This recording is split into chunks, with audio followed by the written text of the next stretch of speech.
Okay, this is the Honeywell commercial programmable thermostat. These are on the unit ventilators in your school. The main reason why these are different than the Daikin thermostats is that these units have a feature of occupied and unoccupied. What that provides us is that those unit ventilators in the classrooms have outdoor air dampers. They allow so much outdoor air in during occupied hours, but it would be a waste of energy if we did that at night. So during not occupied hours, we close the outside air damper. In a standard thermostat, occupied and unoccupied relays are not possible. That relay for that is actually default programmed to time on, which means that when you are occupied, the damper's open. When you're not occupied, the damper's closed. To use this unit, we have our room temperature here. We have our time. We have our date.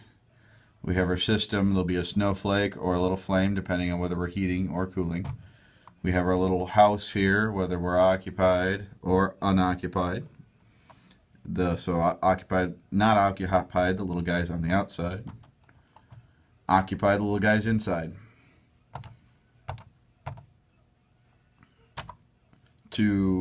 This also tells us whether our fan is on and whether we're in heat, cool, or auto. We are going to want to leave these units in auto. They will automatically change over from heating to cooling, but there is a system switch down here, or system button, where you can switch into just heating, off, just cooling, or auto. You can also switch between fan on all the time or auto, depending on how you want it. To set up your temperatures will be the same throughout your schedules. So we set up our occupied heating. So we have a heating set, we'll do an occupied heating set point, so we want it to be 68 in the room. We have an occupied cooling set point, we'll want to set that maybe to 72. Then you want to set your not occupied, which are typically 6 degrees less than your occupied, so we'll want to drop it maybe to 60. Cooling, we might want to go up to 82.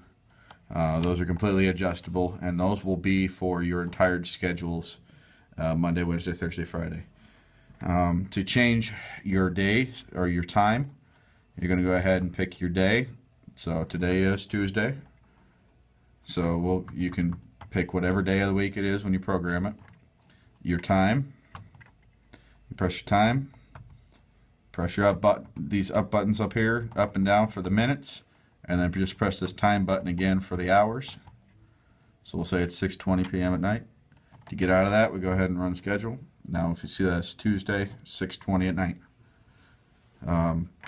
We do have overrides over here in the corner. If someone comes in, is cleaning the room, it's a little chilly in there, they can hit the temporary occupied. That means the unit will go occupied and use your occupied heating and cooling set points for 3 hours. And it'll count that down. If, for whatever reason, a room isn't going to be used that day, someone could hit the temporary not occupied and it'll unoccupy the unit for a day. You can also set that for 2 days or 3 days or 4 days. If you have a room where maybe something should happen to that room where the teachers are not using it, won't be using it for a few days, you can go ahead and hit temporary not occupied for so many days. We'll go ahead and occupy it. To set up a schedule, you're going to pick your day. So we'll start with Monday. Occupied 1 start time, 8 a.m. Hold on.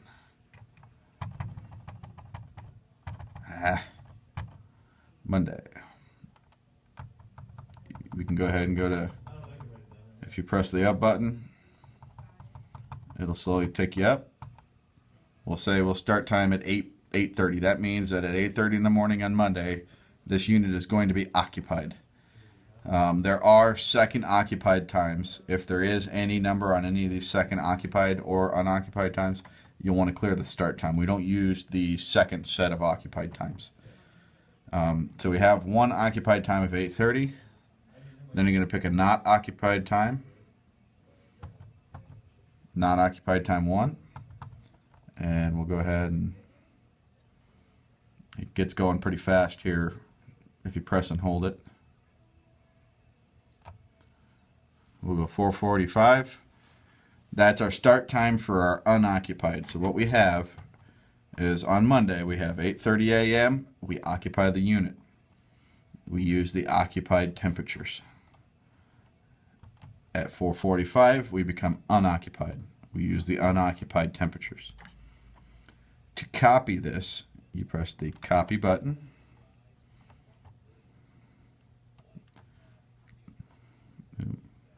Copy to Wednesday.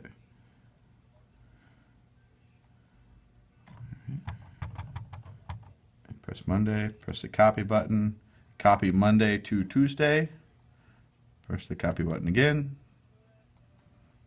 done. Now Tuesday is there, press the copy button once, press it twice, press it 3 times, we just copied it to Wednesday. Now Wednesday is 8:30 to press the copy button again to Thursday. Now if you don't want the unit at all to occupy at all on Saturdays or Sundays, we just clear start time. So occupied 1, occupied 2 are both clear. Not occupied, say we had 12 a.m. in there, you just press the clear time. So you don't want anything on Saturday or Sunday, and it will just stay unoccupied. If the teachers get a little cold, when you press run schedule, it will run on the schedule. If teachers get a little cold, they can come up to the unit. They can see what the set point is.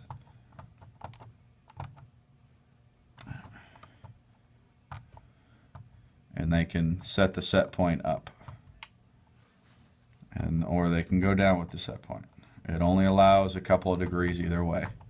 So it's not like they can run it up to 90 degrees or turn it down to 60. I think it's only 3 degrees each way.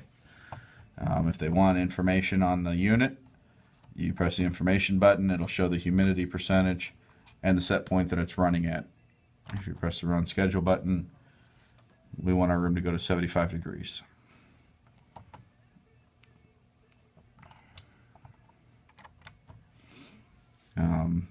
This unit does have a copy feature for the schedule.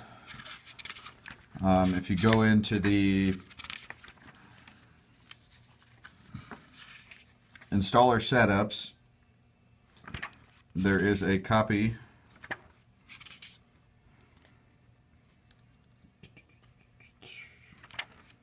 There you go. Save user schedule. Press both the info and copy button at the same time. So you press this one and the copy info button at the same time. Save schedule. Yes. And then press run schedule. That will save the schedule in the memory. These thermostats do not have batteries in them. They have a capacitor. So they charge the capacitor, and that capacitor will run and save the schedule for a minimum of 48 hours. After 48 hours, it is not guaranteed that it will save that schedule. If you save it in the thermostat, we can then press both the run schedule and info button at the same time. So you hit run schedule and info button, get schedule, yes. Press the run schedule button. That loads your schedule back up from its saved position inside of the thermostat. So even if the thermostat dies, the capacitors die, you lose your schedule, it will still be saved in that memory bank. So this will be a little bit easier to, you will still have to go around and recover all of them, but you won't have to type it all back in. And that is it for the commercial programmable thermostat by Honeywell.